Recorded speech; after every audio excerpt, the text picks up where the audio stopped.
Hello दोस्तों, स्वागत है आपका मेरे यूट्यूब चैनल पर।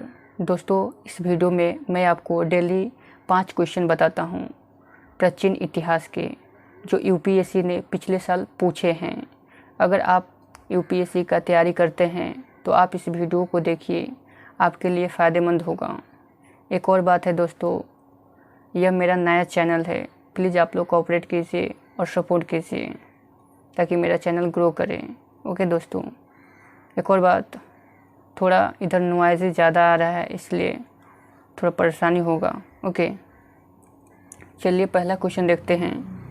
पहला क्वेश्चन है दोस्तों, प्राचीन भारतीय समाज के प्रसंग में निम्नलिखित शब्दों में से कौन सा शब्द शेष 3 के वर्ग का नहीं है। देखिए दोस्तों, 4 ऑप्शन दिया गया है, उसमें से आपको छांटना है कि कौन तीनों से अलग है। पहला ऑप्शन है कुल, दूसरा ऑप्शन है वंश, और तीसरा ऑप्शन है कोश, और चौथा ऑप्शन है गोत्र। तो इसका राइट आंसर हो जाएगा कोश। देखिए, यह इजी क्वेश्चन है क्योंकि कुल, वंश और गोत्र तीनों परिवार से संबंधित है, जबकि कोश धन से संबंधित है। कोश जो जानते हैं ना, खजाना कोश होता है जिसमें पैसा रखा जाता है, उसी को कहते हैं। तो ये इजी क्वेश्चन था, शायद आप लोग इसको हल कर लिए होंगे। ओके, चलिए अब नेक्स्ट क्वेश्चन जान लेते हैं। नेक्स्ट क्वेश्चन है दोस्तों, रुकिए 1 मिनट। नेक्स्ट क्वेश्चन है, निम्नलिखित में से कौन गुप्त काल में अपनी आयुर्विज्ञान विषयक रचना के लिए जाना जाता है। तो ऑप्शन ए है सौमिलल, ऑप्शन बी है शूद्रक, ऑप्शन सी है शौनक, और ऑप्शन डी है सुश्रुत। ओके, तो इसका राइट आंसर हो जाएगा सुश्रुत। सुश्रुत गुप्त काल में आयुर्विज्ञान विषयक से संबंधित थे, मतलब चिकित्सक से संबंधित थे। एक और बहुत महत्वपूर्ण व्यक्ति का नाम याद रखिएगा, चरक। चरक जो कनिष्क के समय चिकित्सक थे। यह बार बार क्वेश्चन पूछा जाता है एग्ज़ाम में। ये सुश्रुत थे जो चरक के बाद आए थे। ओके, इतना बात याद रखिएगा। चलिए अब नेक्स्ट क्वेश्चन देखते हैं। नेक्स्ट क्वेश्चन है, प्राचीन भारत के निम्नलिखित ग्रंथों में से किसमें पति द्वारा परित्यक्त पत्नी के लिए विवाह विच्छेद की अनुमति दी गई है। तो ऑप्शन ए है कामसूत्र, ऑप्शन बी है मानव धर्मशास्त्र, और ऑप्शन सी है शुक्र नीति शास्त्र, और ऑप्शन डी है अर्थशास्त्र। पूछा गया है किसमें विवाह विच्छेद की बात कही गई है। तो इसका राइट आंसर हो जाएगा अर्थशास्त्र। क्यों होगा? क्योंकि अर्थशास्त्र में पति द्वारा परित्यक्त पत्नी के विवाह विच्छेद की अनुमति दी गई है। अर्थशास्त्र की रचना कटलव द्वारा की गई थी। यह राजनीतिक शास्त्र पर लिखी गई पुस्तक है। विवाह विच्छेद के लिए अर्थशास्त्र में मोक्ष शब्द का प्रयोग किया गया है। ओके, तो आप इस बात को याद रखिएगा। ओके, तो चलिए नेक्स्ट क्वेश्चन देखते हैं।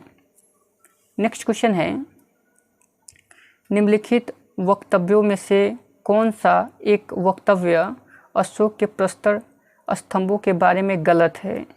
अशोक के जो प्रस्तर का मतलब होता है पत्थर, के बारे में गलत दिया गया है। ऑप्शन देखिएगा, समझ में आ जाएगा। ऑप्शन ए है इन पर बढ़िया पॉलिश है, यह अखंड है, और ऑप्शन सी है स्तंभों का सॉफ्ट शुंडाकार है, और ऑप्शन डी है ये स्थापत्य संरचना के भाग है। तो आपको बताना है कि अशोक के जो शिलालेख था उस पर कैसा आकृति बनाया गया है, वह कैसा था।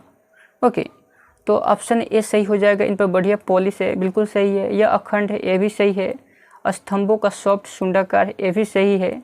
दोस्तों, यह गलत हो जाएगा, यह स्थापत्य संरचना के भाग नहीं है। यह स्थापत्य संरचना के भाग नहीं है क्योंकि अशोक ने जब कलिंग का युद्ध लड़ा उसके बाद उनका हृदय परिवर्तन हो गया। उन्होंने धम्म की नीति अपना ली। धम्म का नीति मतलब उन्होंने सब कुछ छोड़ दिया, युद्ध हो सब कुछ छोड़ दिया और धम्म की नीति अपना लिया। सहिष्णु हो गए, सबको बराबर नज़र से देखने लगे। देखिए दोस्तों, धम्म की नीति क्या है? धम्म की नीति के लिए अधिकारी भी नियुक्त किया गया था। अगर कोई व्यक्ति किसी के प्रति बुरा करता है तो उसके लिए उसको सज़ा दी जाती थी, अधिकारी होता था। है कि नहीं। तो समाज के कल्याण के लिए धर्म की शुरुआत की गई थी। ओके दोस्तों, शायद आप समझ गए होंगे। तो चलिए अब देखते हैं अगला क्वेश्चन। तो अगला क्वेश्चन है, प्राचीन भारत में निम्नलिखित में से कौन सी एक लिपि दाईं ओर से बाईं ओर लिखी जाती है। बिल्कुल इजी क्वेश्चन है। अगर आपने एनसीईआरटी पढ़ी है या रामशरण शर्मा का बुक पढ़ा है 11th का, तो आपने ज़रूर इसके आंसर दे दिया होगा। देखिए, ऑप्शन ए है ब्राह्मी, ऑप्शन बी है देवनागरी, ऑप्शन सी है शारदा और ऑप्शन डी है खरोष्टी। ओके, देवनागरी लिपि तो आप लोग जानते हैं, जो हम लोग का लिपि है वही देवनागरी लिपि है। और खरोष्टी लिपि, देखिए दोस्तों, इसका राइट आंसर हो जाएगा खरोष्टी लिपि, जो दाएं ओर से बाएं ओर लिखी जाती थी। सिंपल क्वेश्चन है, ज़्यादा जोर देने की ज़रूरत नहीं है। अगर आपने एनसीईआरटी पढ़ी है तो इसका आंसर दे दिया होगा। ओके, तो कितने क्वेश्चन हो गए दोस्तों? 1 2 3 4 5 क्वेश्चन हो गए दोस्तों। तो आज के लिए इतना है। अगर आपको थोड़ा सा भी अच्छा लगा हो ना वीडियो, तो लाइक ज़रूर कीजिएगा और सब्सक्राइब भी कीजिएगा। ओके, जय हिंद।